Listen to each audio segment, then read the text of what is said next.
एक बुजुर्ग औरत मर गई। यमराज लेने आए। औरत ने यमराज से पूछा, आप मुझे स्वर्ग ले जाएंगे या नरक? यमराज ने कहा, दोनों में से कहीं नहीं।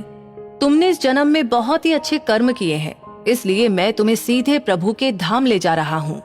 बुजुर्ग औरत खुश हो गई, बोली, धन्यवाद, पर मेरी आपसे एक विनती है।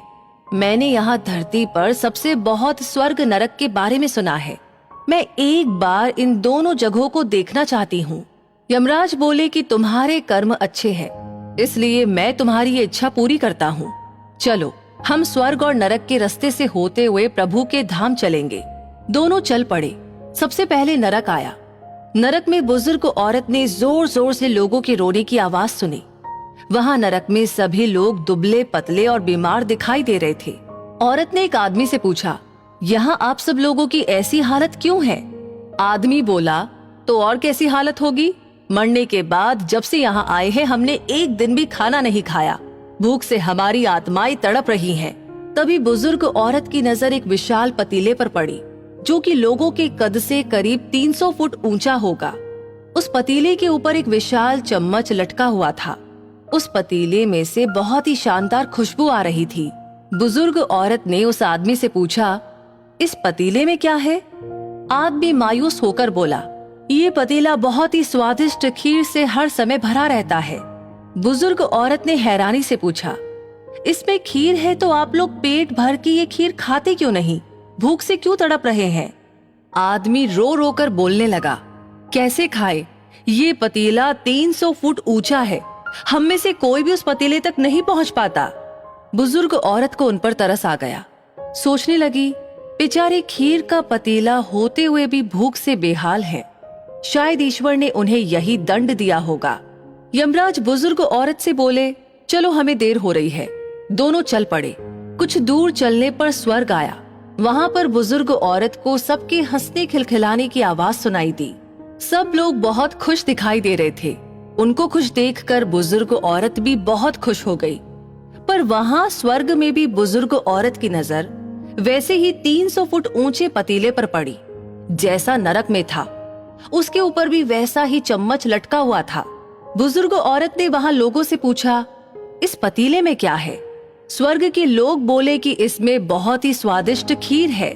बुजुर्ग औरत हैरान हो गई। उनसे बोली, पर ये पतीला तो 300 फुट ऊंचा है। आप लोग तो इस तक पहुंच ही नहीं पाते होंगे। उस हिसाब से तो आप लोगों को खाना ही नहीं मिलता होगा। आप लोग भूख से बेहाल होंगे। पर मुझे तो आप सभी इतने खुश लग रहे हो, ऐसा कैसे? लोगों ने कहा कि हम तो सभी लोग इस पतीले में से पेट भर के खीर खाते हैं। औरत बोली, पर कैसे? पतीला तो बहुत ऊंचा है। लोगों ने कहा, तो क्या हो गया? पतीला ऊंचा है तो यहाँ पर कितने सारे पेड़ हैं। ईश्वर ने ये पेड़ पौधे नदी झरने हम मनुष्यों के उपयोग के लिए ही तो बनाए हैं। हमने इन पेड़ों की लकड़ी ली, उसको काटा, फिर लकड़ियों के टुकड़ों को जोड़कर विशाल सीढ़ी का निर्माण किया।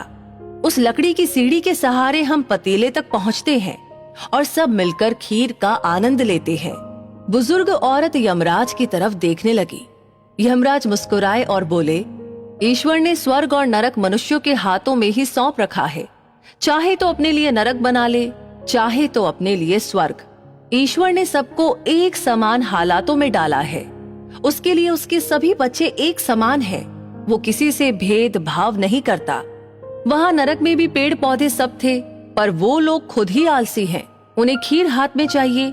वो कोई कर्म नहीं करना चाहते, कोई मेहनत नहीं करना चाहते, इसलिए भूख से बेहाल हैं। क्योंकि यही तो ईश्वर की बनाई इस दुनिया का नियम है।